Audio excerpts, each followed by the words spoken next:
Hey, how's it going, everybody? Welcome to tonight's USMLE-Rx webinar, which is how to create a study schedule. This is a brand new presentation. We hope you folks like it. By popular demand, and a number of you folks have been wondering, hey, how do I, organize my studying and plan my schedule for step one, step two, other exams, and so forth. So that is going to be tonight's focus. We've got a bunch of folks here that's going to talk about it and help answer questions. So without further ado, let me introduce myself. I am Tal Lee. I am the editor-in-chief for the first stage for the USMLE series. I'm also an educator and a clinician at the University of Louisville in allergy immunology, and also the founder and chief educator at USMLE-Rx and Scholar-Rx. We have a couple outstanding Rx coach presenters that'll be talking tonight. So the first one I want to introduce is Paras. So Paras, would you like to introduce yourself? Sure, thank you, Dr. Lee.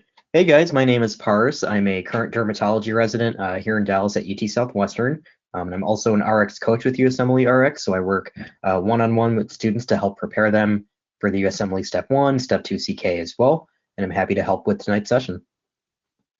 Great. Our other co-presenter is Alec.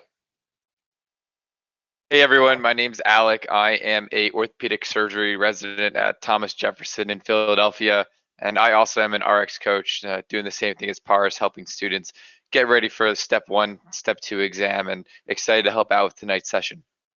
So in this presentation, we expect this to be really interactive. We will, go over things like setting goals, talking about how you can set up, timelines, understanding the difference between a study plan and a study schedule, mapping out your products, and then walking through the Rx study plan. And as we go through, this will be interactive. There will be a number of polls and so forth.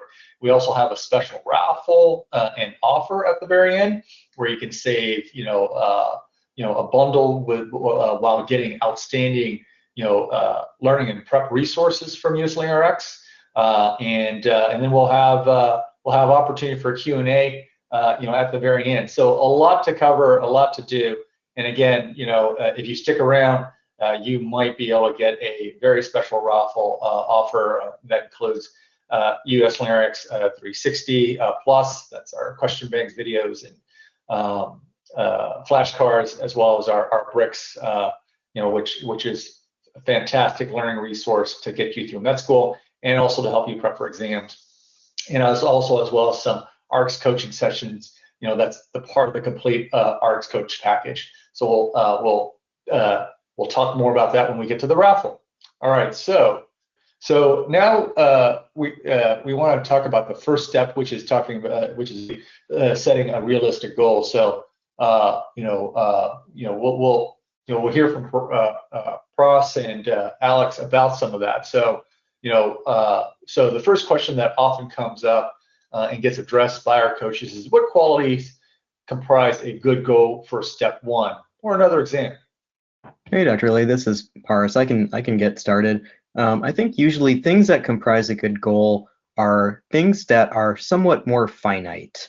So things that have a tangible endpoint and that you can have tangible points as to which you can move yourself along to get to that goal, and as descriptive and definitive as possible. So saying that I want to complete this part, I want to cover virology and I want to complete virology by this endpoint, and having specific landmarks to get there. So things that are specific and that are somewhat finite to that point. Yeah, agreed. I'm sorry, Alan, were you going to say something? Yeah, I was going to say, I agree with what Paras said, and I think we kind of, the best part about when you're trying to set your goals is to make them measurable and specific. There's a very big difference between saying that you want to do well on step one and setting an actual score target of, a 235, a 240, whatever it is. But doing well isn't objectively measurable versus something like an actual score. And I think that's something that's really important because it gives you something to focus on. Yeah, agreed. And you can also think about other goals or sub-goals that I need to be getting, I don't know, 80% of my USMLE-Rx questions in cardiovascular, correct by, the end of next week, so things like that. So there are other ways to set interim goals, but again, as Alec and Baras, you want to be specific and as targeted as you can be. All right, so Alex, Baras, talk about what are examples of not so good goals. So I could take this one to start. So some examples of maybe a not so good goal are things that are just not really realistic, whether in terms of their scope or the timeline of the goal itself. If you're a average or below average student and you set the goal of that you want to get a 260, 265 in step one, and your exam is in a month or so and you're about 70 points off, then that's probably not a realistic goal.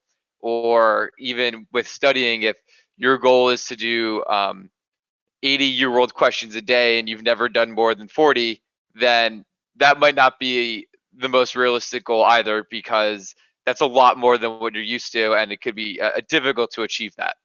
Yeah, I agree with what Alex said, and also another thing, it's kind of the opposite of the first prompt there, but things that are not very specific. So being too vague or too broad. So a lot of times we'll talk with students who say, oh, I want to get a lot better at microbiology. Well, working together to say, okay, this is how we want to get better at microbiology. This is the target date for what we want to do. Here are the specific things we want to accomplish to do that.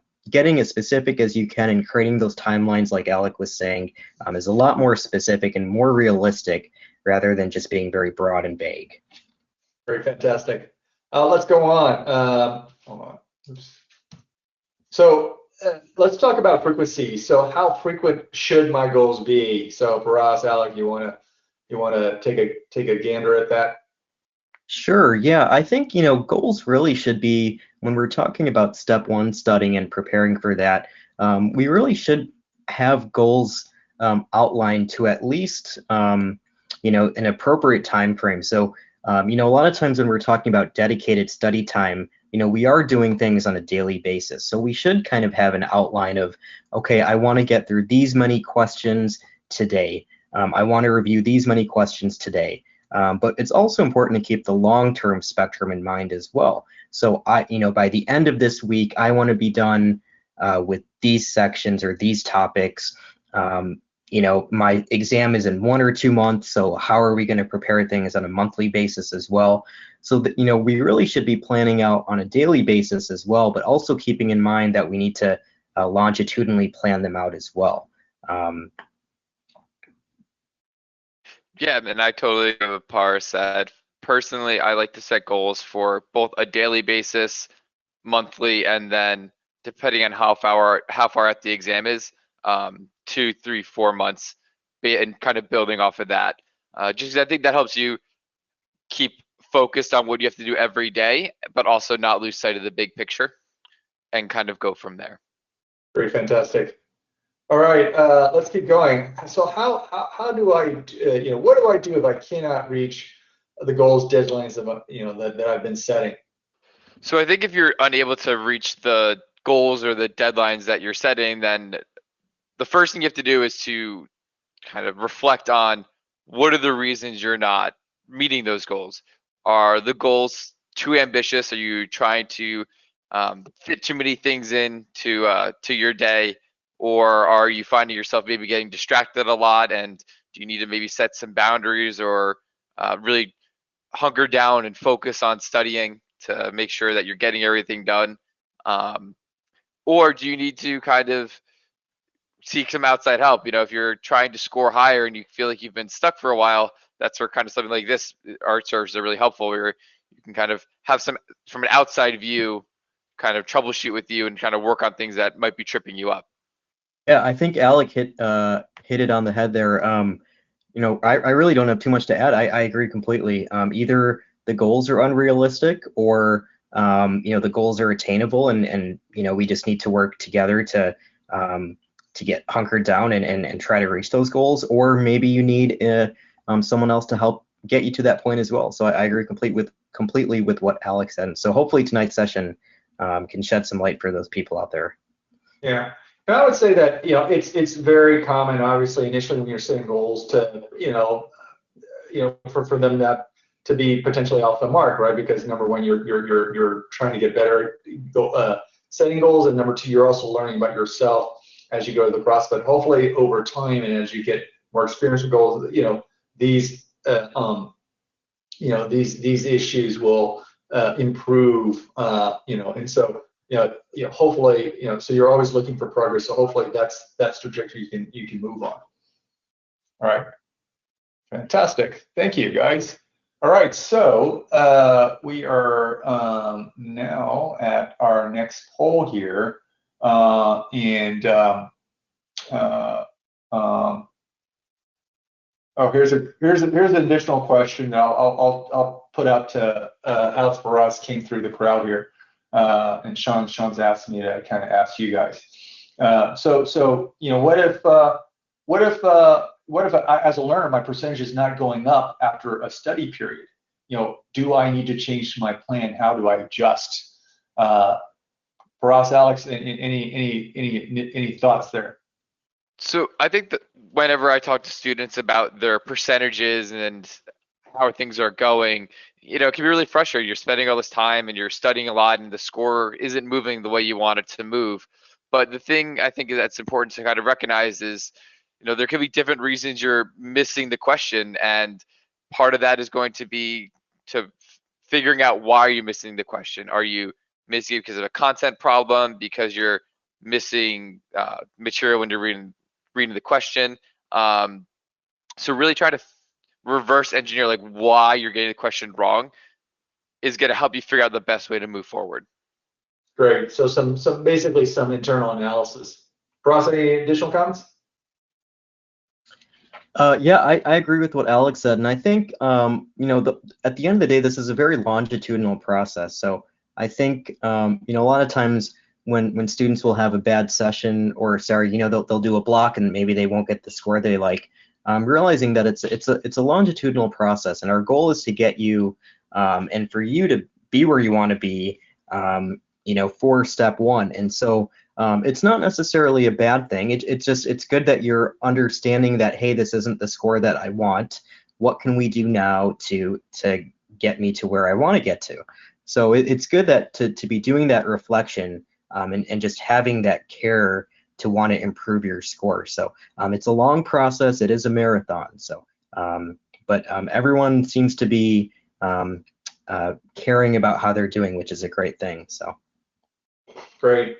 Now, as you can see, while Alec and Paras were talking, I launched a poll which asks how often do you find yourself having trouble meeting a goal you set. So hopefully you've all had a chance to answer. It looks like 2/3 of you already had.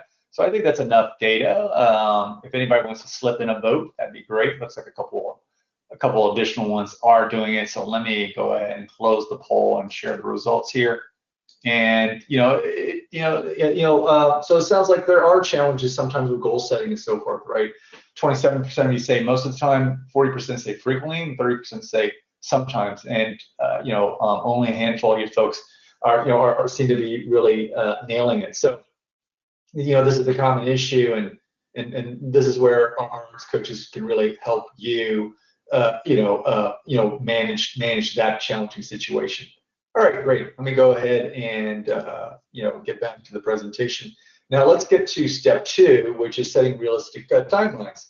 That's all makes sense. We generally know a lot of times when we time frame we want to set the exam, and we do it ahead of time. But we're hoping we can stay on track. But how do you set those timelines?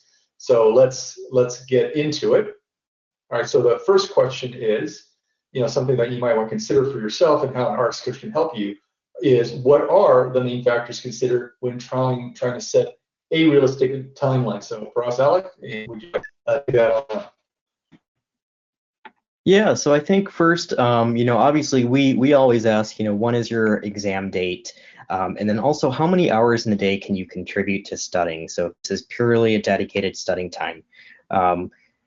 And those are kind of the two main questions to ask. I think also kind of going back to realistic goals, making sure that what we're putting in our timeline is realistic. So, you know, sometimes we see students who are very ambitious, and it's great to shoot for the moon, but sometimes we need to be a little bit more realistic in saying, okay, maybe I can't get through all of UWorld in a couple weeks, you know. So we need to make sure that we're giving off enough time to actually study and digest the material. And so I think that's probably, those are a couple points that I think of when I see that. Yeah, and kind of just building off of that, I think another thing to consider when you're kind of setting up your timeline is to, when you're being realistic, to factor in time for breaks and for when, you know, not every day is going to be a great day, and you're going to have to kind of build in some days that are kind of these fluff days of where you kind of catch up. And like, I think building in catch-up days or building in break time to your schedule is really important. I've had students ask me about, like, how come I can't study for 15 or 12 hours straight like I hear other people do, and I think that's a really unrealistic thing to look at. I think kind of making sure you're taking breaks is really important when you're making your schedule.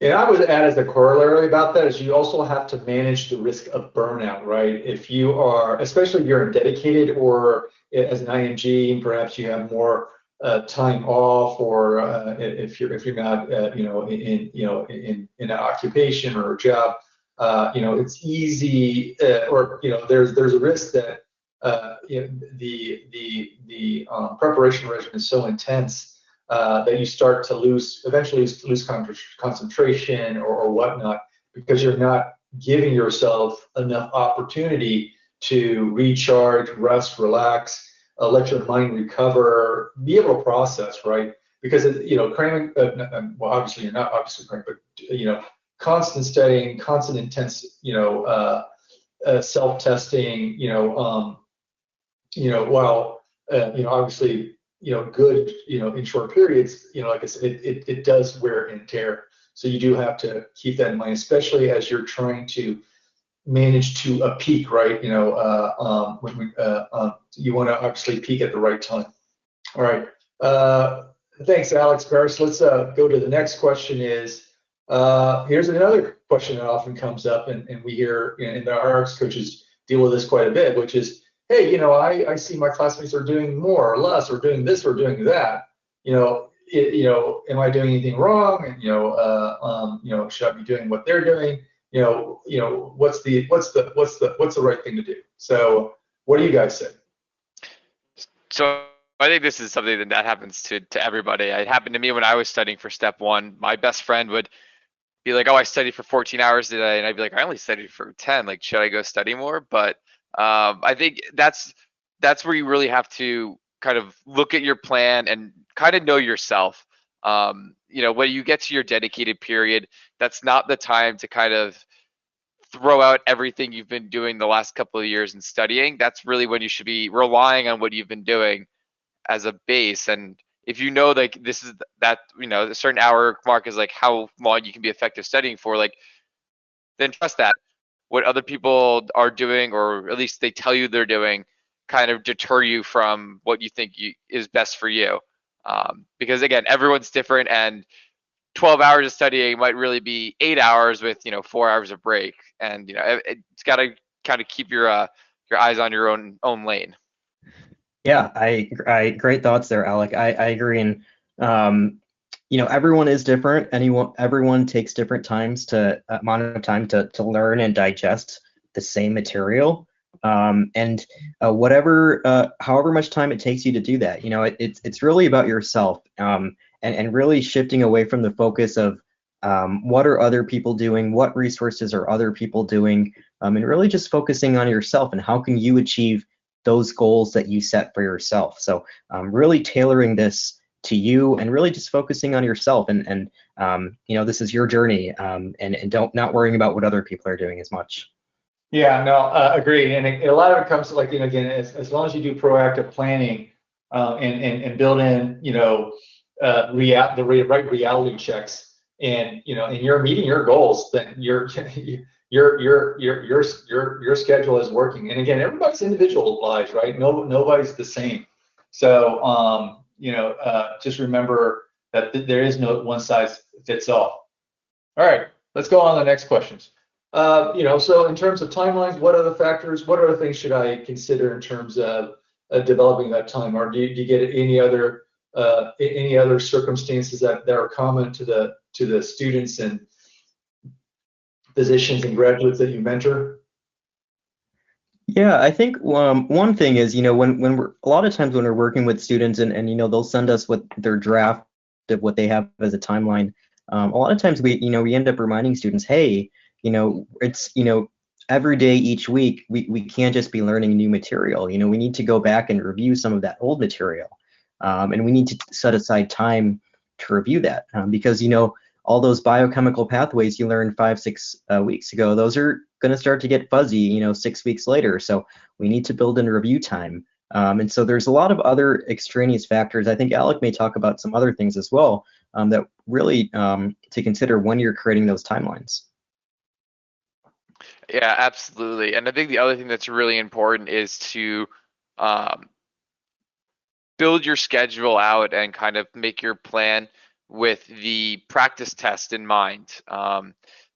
Any schedule I make with anyone I tutor, it always starts with, okay, your test is on X date, and then working backwards from that every week. This is when you're going to do a full length exam, because those are things that are great barometers for measuring where you're at and where you're going throughout the process. And it's important to not rush those or take this for granted. You don't want to take them all in a week or take them early on in your study scheduling, because it's such a great resource. You're kind of wasting it at that point.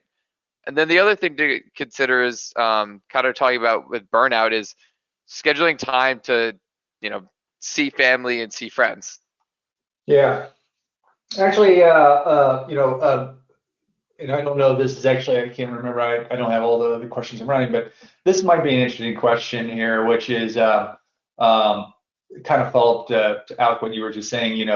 Let's talk about the NBMEs, right? They recently released forms 25 through 30. What are you guys' experience with that? How are you recommending your students and learners and graduates space them out, as they prepare for USMLE Step 1? Any comments about the NBMEs? Yeah, so the new NBMEs are definitely tough. It seems like tougher than the old ones, at least in the way that they're being graded. But having gone through a couple of them, they seem like they're great barometers for the actual Step 1 exam. I went through them and I thought it was like this on my exam, so that was, I think, reassuring for a couple of the students I was tutoring. And I think spacing them out about a week apart, paired with some extra questions to make it really like a full length exam, is definitely the way I think the way to go. They're great exams and they really do help mimic test day. So definitely doing all of them is something that I would say is an absolute must before your exam. Yeah, and I agree. I love the having practice exams. It's a beautiful way to see how you're doing, and it's important to set those out in your timelines as well. Are you getting to where you want to get to? Every couple weeks, are you seeing that score progress the way you want it to progress? So it's important for those of you out there who are like, oh, well, I don't kind of want to do an NBME. I'm scared to see what score I'm going to get. It's important to do that, and we need to build those times into our timeline. So I think talking about NBMEs and practice exams is a great thing to talk about, Dr. Lee. Great. And as a follow-up, just to tie this a little bit, obviously, we have RX has 2 self-assessed exams that are also can provide predictive scores and whatnot. So Alex Paras, how do you recommend that our learners use the RX SAEs, the self-assessment? And by the way, as you may be aware, one of them is freely available to try out, this week only. But back to you, Alec and Paras. Yeah, I think I typically have them intermixed with the NBMEs. So I have my students do usually like 1 or 2 of the NBMEs, then one of the RX ones, another couple of the NBMEs, the RX one, and then end it with the NBME with the free 120. And just to kind of go back a little bit to something Paras said about, I've heard a couple of times students say that they're nervous or they're maybe afraid to take a practice test or the NBME. And I think that, I can definitely understand that concern, but I think trying to shift the focus and the mindset to like a growth mindset of like, oh, like this will help me kind of get a good idea of where I'm at, what I need to work on, because that'll show me, oh, if I'm really bad at this area, then that's my next goal to work on so I can really improve my score. Yeah, absolutely, and agree. And specifically with those RX self-assessments, whenever we meet with a student, the first thing we have them do is take one of those RX self-assessments, and we get a baseline of where they're standing. It's really important to know that, because then we can go ahead and create a goal. What's your step one goal you're shooting for? How much time do you think we're going to need to get there? It's scary. It is intimidating. You may not get the score you want to get, but that's okay. That's what we're going to work towards. So we need to have that baseline, and it also gives a lot of important information about what are your weaknesses, what are your strengths, what do we need to hit first. I will say most commonly it's usually the basic sciences, biochem and micro. I know everyone loves those, and so that's usually what comes up as weaknesses, but that's okay. That just means we're going to make those a focus. So we do like to have students start off with the baseline, getting a nice baseline score with that RX self-assessment, and that really helps dictate the timeline. Great, fantastic. Really appreciate that advice, and hopefully you guys will enjoy that self-assessment that's out there and available this week. All right, let's move things along, because I know we've got a couple of other things we want to hit. Let me see. Here we go. All right, so time to hear more from you all. We want to hear about how you think you're faring in terms of meeting your timelines, right? So so check one of the above. Give you guys 10, 15 seconds. I also see some good questions coming in as well too. And we'll try to squeeze them in as we go along, or answer them towards the end.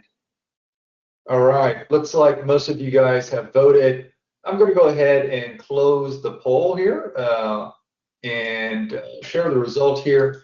And we can see that no one says they're always good, and that I think that's a common thing. And I think all of us want to do better, right? 21% says usually meet most of your timelines. 27 quarter you say about half the timeline. A quarter say often miss, and then a third, close to 30, you saying I feel chronic behind. So again, these are challenging issues. We understand, and that's why RX coaches can be so super helpful in terms of helping you sort through: are you really behind, or you're not? And again, testing, tying it back to your goals, your goal setting, and how you organize your timeline. I'm going to throw this question in actually before we go to the next question. But some of our learners tonight are asking about motivation and so forth. And so the question they're asking is how can they motivate themselves to not only plan a good study schedule, successful plan for study, but also actually execute on that. So motivation, that I think is a bit of an issue topic. What advice, Paras and Alex, would you have for students who have these questions about motivation? Yeah, that is a wonderful question. And, especially in this time, with the COVID pandemic basically taking over our lives for a year and a half, it's been hard for people, being confined and trying to stay motivated to study. A lot of people's test dates are getting pushed back. They don't have a set time for their test date, and it's hard, and we completely understand. At the end of the day, don't forget why you're here, that, you've made it this far, you've made it to this position. And there are a lot of people who, can potentially be your patients who will be depending on you. And this is kind of, where you wanted to be in this position of taking a USMLE board exam and getting on your path to being a physician. So don't forget that. And don't forget that you've done a lot of great work and you've come so far. So you should be proud of yourselves up, just to where you are. A lot of times it takes talking to someone else, and maybe you need a RX coach, maybe it's a friend of yours that you need to work with to keep yourself motivated and keep yourself on track, but you don't necessarily have to go through this journey alone. So find some family support, some friend support, a coach if you need as well, but be proud of what you've done to this point as well. Yeah, absolutely what Parsh just said. For me personally, like whenever I felt like I was getting burnt out or I was losing motivation when I was studying, I talked to one of my mentors at the hospital, or I went and shadowed a case, and it was, it's so easy to kind of lose that focus of like what the end goal is of you have to help people and do these amazing surgeries or practice medicine when all you're doing is studying every day. So I think having that outside perspective from someone else is always really, really great to have. And then kind of just looking at the chat now, there's people who say that, like Melissa saying that she sometimes loses motivation when hearing only about a few IMGs can get into residency. Well, I think the good way to look at it is like, well, that could be you. There's always the fact that people get into it shows that you can be done, and with a lot of hard work, then there's no reason that it couldn't be you who gets into it. So I think kind of just putting your head down and keeping your eye on the prize and whittling away at it one day at a time is a really good way to go about it. Great, fantastic. I really appreciate that. And again, it's really good. It's really important to have perspective, and it's always, it's always, I think our typical postures say keep being reasonably optimistic, right? And hope for the best. So, all right, let's keep moving because I realize we're actually running a tad behind. I know we want to get through the RX study plan at some point. So let's talk about the third step. Study plan or study schedule. What's the difference? Let's talk about this. So Alex, perhaps tell us how you define and differentiate a study plan versus a study schedule when you sit down with your students and learners. Yeah, so kind of when looking at the difference between like a study plan and a study schedule, so I look at a schedule as something that's a lot more rigid than like the study plan. Depending on the person and depending on the person's personality, some like the plan more and some like a schedule more. I kind of like a plan where it's more of a loose framework of like these are our goals for the day or these are the topics that we want to cover versus sometimes we'll make a schedule where it's for tomorrow you're going to watch or read these bricks on X, Y, and Z topic, and it should take you X amount of time based on the predicted time, and it's much more delineated, but that also has pros and cons. There's, the benefit of exactly what you're doing at all times, but that adds stress because there's less wiggle room, and I feel like they're not as dynamic or flexible if there's an issue or you find there's a new weak area that you want to cover more time in. All right, great. Let's move on to the next study schedule, and maybe Ross wants to take it. What are the pros and cons of a study plan? Yeah. So, Alec touched on this a little bit, but it's a little bit more task oriented. So the pros are, there are some students of mine who don't like the thought of having things mapped out hour by hour, and that just stresses them out completely. So having a task oriented list of things to do can be beneficial and better for some people. So that's a pro. One of the cons, though, like Alec mentioned, is that you may start to lose track of time a little bit. Maybe you'll start to fall behind a little bit if you're not careful with completing those tasks in a reasonable time.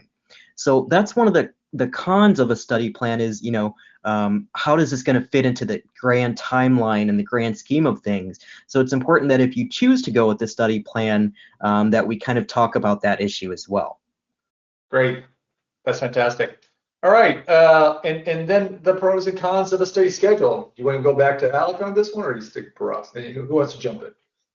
So I'll jump in. So the pros and cons of the study schedule, kind of we just mentioned of the schedule it's perfectly mapped out. You have your break times mapped out. You have all the content mapped out, and you really have a solid framework of what you're going to be doing every day, and that can make the process really efficient if you can stick to it. Especially when you make the schedule in a way that it's very manageable. The con with that though is unless you take time to really schedule the time into it, it can be harder to be a little bit more dynamic and shift the schedule around to cover areas that you may have thought you were really strong in, but are actually having a little bit more trouble with than you anticipated.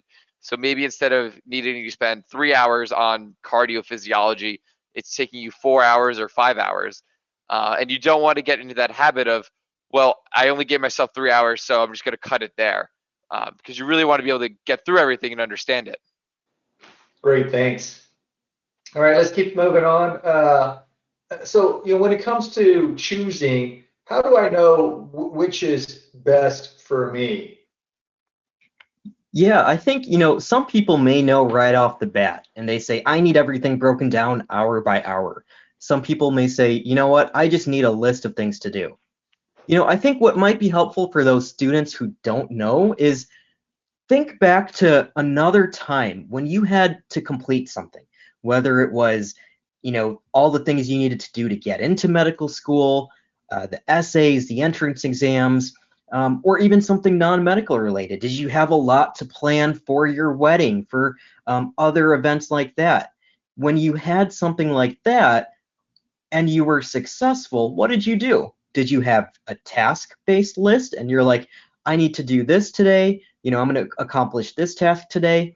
Or did you have things broken up hour by hour? From 12 o'clock to 2 o'clock, I'm going to go try out wedding dresses. After that, we're going to try wedding cakes. Which of those were successful for you? So think back on some previous examples, whether it's medical or not, in situations where you were successful. And those could be a way to replicate that, but for step one. Yeah, I absolutely agree with Paris said. I mean, for me, the mere thought of having a study schedule that laid out everything I need to do hour by hour just gives me anxiety. And I am definitely someone who works better with a task and goals list for the day or for kind of like a broader scope for the week. But I have students who that's what they thrive on. And they knew coming in based on their own experience studying and studying for their block exams that whenever they tried to just go by having a task list that it didn't really work for them. So I think kind of knowing yourself is really important. And if you don't know, maybe try both for a little bit. Try, a couple of days where you're doing a study plan or a couple of days using a study schedule if that's not what you're used to. All right, let's move on. You heard a lot about study plans, study schedules. So what do you think sounds best for you, based on what you heard from Alex and Baras? There's no right or wrong answer. Type in, in the question box. We don't have chat box, but just type in the question box. What do you think is best for you? And we'll just kind of read out and see what people are saying. Fernandez says the schedules for him. He says study plan. Okay, Jasmine, Tanya, several study plan. Victoria. So it looks like so far I don't know, 3-to-1 study plan to schedule. So it looks like in general people, about 2/3 are something a little looser, a third like something maybe a little tighter. Again, no right or wrong answer. Cool. Any reactions there, Alec Barras, to the comments that are coming in? I think that kind of aligns with what, at least what I see with students that I work with. I think that's usually the trend as well. So I think that kind of fits. Great. Thanks, guys. Really appreciate you sharing your thoughts there. Cool. So let's go on to the last phase here. Let's talk about mapping out a study schedule or study plan. So at this point, I'm going to, I think, hand it over to Paras here. So let me. So this is the RX study planner. So like Dr. Lee said, Jeff's going to drop a link for this, and it's on firstaidteam.com. But this is your RX planner and a way to help kind of break things down. And so we're going to kind of walk you through an example of this. So I'm going to go ahead and essentially act kind of like a tutor, and Alec will kind of be a student who maybe is, seeing this RX study planner for the first time. So I'm going to kind of help him set this up a little bit, okay? It kind of on the very first page, it gives you instructions. First, how to get your RX planner, but then 2, how to set it up. So it tells you which cells to fill in. It tells you where to look to specify the level of intensity that you want to review subjects, okay? And then make sure that you're making changes as you go, okay? So let's jump into this awesome study planner, okay? Alec, you ready? I'm ready. Okay. So here we go. This is the first page of that daily study plan, okay? And make sure for you students out there that make sure you're reading over these as well. You know, for time's sake, we're not going to go over all 9 of these points, but it kind of talks about how to plan out your day, okay? So Alec, let's assume that you've gone ahead and already done that, okay? Tell me a little bit about how you would like to fill in these highlighted areas, so these different activities, okay? Sure. So for me, I know that I need at least 7 hours of sleep, and I ideally like to wake up at about 7 o'clock in the morning. Okay, perfect. So we will put 7 hours for sleep there. And then kind of going off of just if I was going down my order, it would probably be about 2 hours for meals. Okay. And I would say like a half hour for self-care. I kind of lump them together, so I would say a half hour. Perfect. Okay. For material review, I'd like to do about 4 hours so I could kind of split it up between new stuff and old stuff. Maybe like 2 hours of new stuff, 2 hours of old stuff. Okay. Okay. So we'll put 4 hours here. And then for question bank, probably about 4 hours of that too. Or Okay. sorry, for 2 hours for question bank and then 2 hours for going over questions. I got ahead of Okay. you. No worries. So you're right. So that actually is a nice separate tab. So we do kind of break that up there as well, which is one of the nice things of this planner. And then probably for miscellaneous, I would say about 3 hours, 4 hours, and then the rest for breaks. Okay, perfect. So, and what would you consider miscellaneous things? For me, that's working out, which is usually like about an hour during my day, or then just having some time before bed to, watch some TV or hang out with my friends, and just kind of decompress and do something that's not med school related, which is a nice break. Absolutely, yeah. And one of the nice things, like we said, it's always important to go back and readjust things. So just because we set this today, Alec, doesn't mean that, a couple of weeks from now, if you say, hey, I don't think, I think doing this much studying is a little too much for me, or you know what, maybe I need to add in a little bit more time for material review, that's completely adjustable, okay? So it's Okay. always important to go back and readjust this, okay? So here, for those of you who like study schedules more so than study plans, and I won't type all of this out just because it'll take a while, but Alex said that he likes to wake up at 7. You said 7 in the morning, is that right? Yeah, 7 in the morning. So this would be where we would put that first activity. So maybe Alec likes to wake up and do a question of blocks. So we would put that here, okay? So here you can see that it lists out your day completely, and then Alex said he likes to sleep 7 hours, so we would say maybe from 11 o'clock or 12 o'clock to 7, okay? So that's the first section of this, the daily planning. So let's go and take a look at our monthly planning now, okay? So here what you would do is you would first start off by entering in the dates where you're gonna be studying. And I kind of went ahead and used this upcoming Sunday as a first Sunday, okay? And I kind of mapped out a couple weeks. So Alec, let's kind of focus. What would you say are a couple topics that you want to touch on today? So I know that one of the areas I struggle with is biochemistry and immunology. So I'd really like to start with biochem. Biochem, okay. Yeah, and definitely I think I always started at the beginning. So like maybe like just basic molecular and cell bio. Sure, absolutely. Now let's take a look also at how many days we have to study, okay? So let's say for the purposes of this that we're just focusing on biochem and immunology, okay? So obviously that's not the case for your whole step 1, but how many full days do you think, maybe we could use 2 weeks as an example. Does that sound good? Yeah, that sounds great. Okay, so maybe we could do 12 full days and 2 half days, okay? Sure. So that'll take us to 14 days. So you can see here when you click, these are all of your subjects. So if you actually go to this tab, you can see that all of the various topics broken down by basic science, okay, and then organ systems as well. They're all broken down, okay? And it says here the amount of pages in first aid. So this planner will automatically calculate how many pages you have set aside for that day, okay? You can then change from normal review, you can make it careful, so a little bit more time, or you can even make it very intensive. Or if you want to skip it because you feel very confident with it, you can do that as well. Now, if you look over here, you can see here that it says the predicted time required to complete this, okay? So let's go back over here. So we can see that there's 6 biochem topics and there's 4 immunology topics. Okay, so let's go back here. So Alec, we're working with 14 days, okay? And maybe we should have made this 7 days. Let's do maybe 6 and 1, okay? Okay. So let's do biochem. So what would you like to do on that very first day? I'd like to start with molecular. Molecular, okay. And then anything else you wanted to do that day? So I know this is giving me the first 8 pages, but maybe doing some either of this biochem cell or maybe questions, if that can be added here too. Yeah, absolutely. And this will be, and that would be added as well, okay?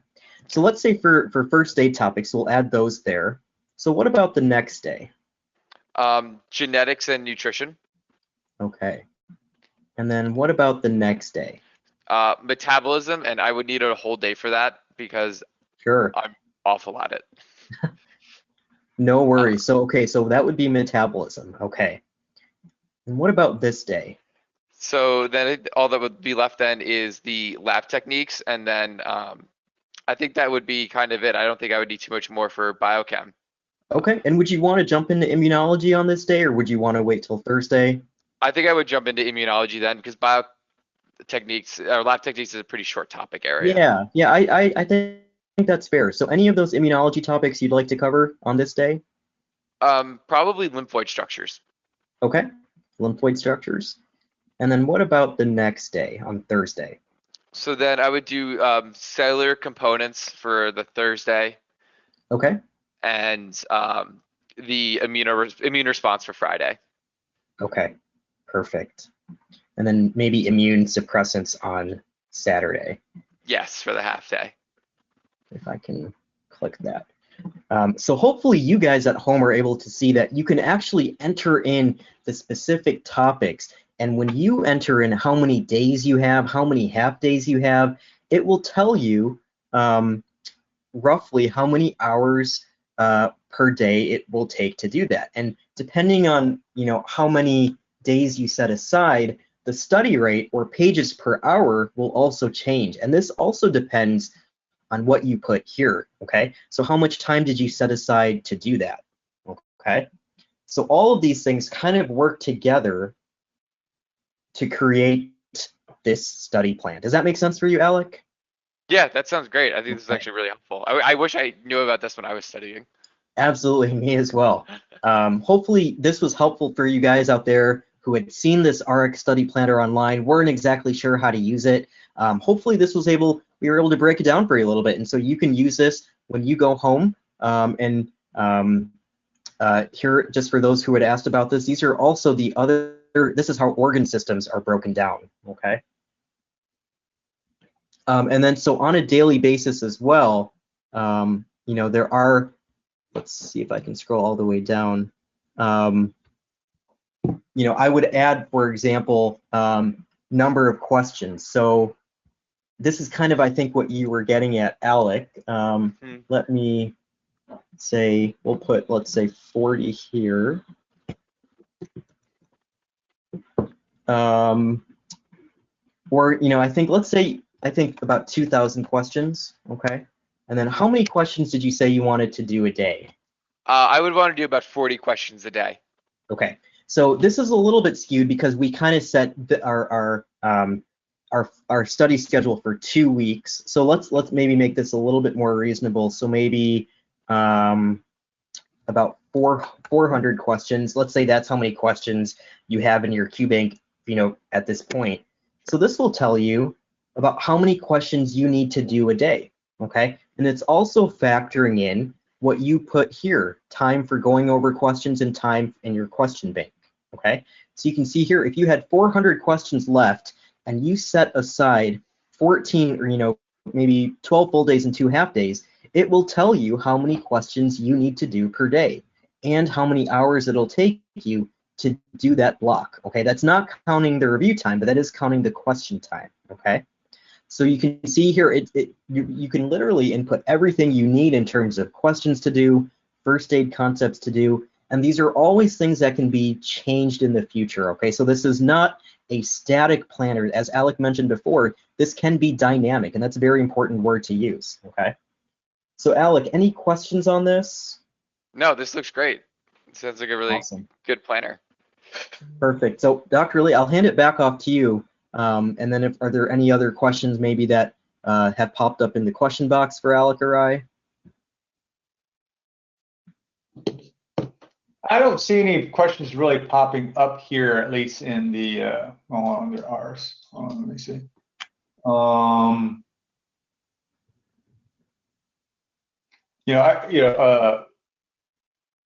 Don't see anything that I don't think the coaches aren't sharing. So I think we're good. So let me go ahead and get back here. But again, I think you see how powerful this tool is, and how much flexibility it gives you. And again, if you have any questions or whatnot, like I said, that's where you can reach out to our RX coaches at, again, rx-coach.com, and for a free consultation, they can help you think through some of these issues. All right, so let me see. I think people can see my screen again. Is that right, Alex Barras? Can you guys see my screen? Yes, we can. Okay, great. All right, so the last poll question we want to kind of ask is, how confident do you feel about today's talk after making your own study plan schedule? So I'm going to launch that, and while we are, while our folks are answering that question, let me see if there's any other general questions that might be worthwhile getting out there. Somebody asked about long-term goal setting versus short-term goal setting. This is kind of going back to the goals discussion a little bit. How do you recommend students and learners organize and prioritize your short-term versus long-term goals? So I don't think you don't really prioritize one over the other, but I think more so that the short-term goals should lend themselves as building blocks to your long-term goal. If your goal is to score, like you said before, 80% correct on your cardio blocks, and the long term, that goal is a 1 month out, then maybe the short-term goal then is to review the first 8 pages by 1 week, and then on 2 weeks to be getting 60% correct, by 3 weeks 75% correct. And the goals that are short term should build up into the longer term goals.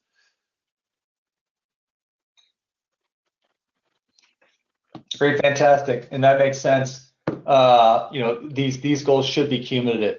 All right, let's keep going because we're actually at the top of the hour, and I want to be very respectful of your time. So as you can see here, sorry, let me get back. Sorry, I hit the wrong button here.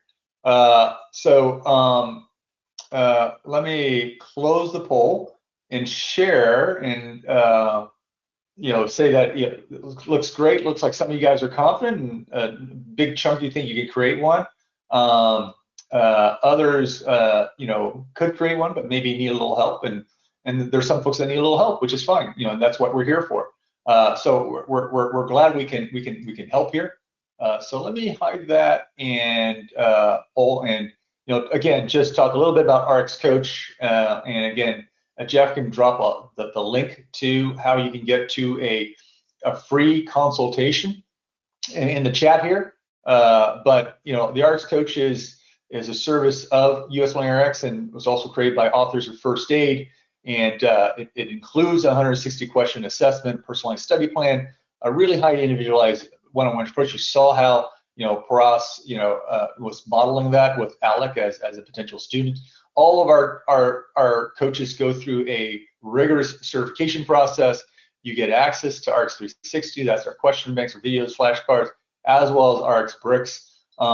We've been doing this for well over a year, and nearly have a perfect student rating, which I think is really unheard of. So the satisfaction and consistency is very high.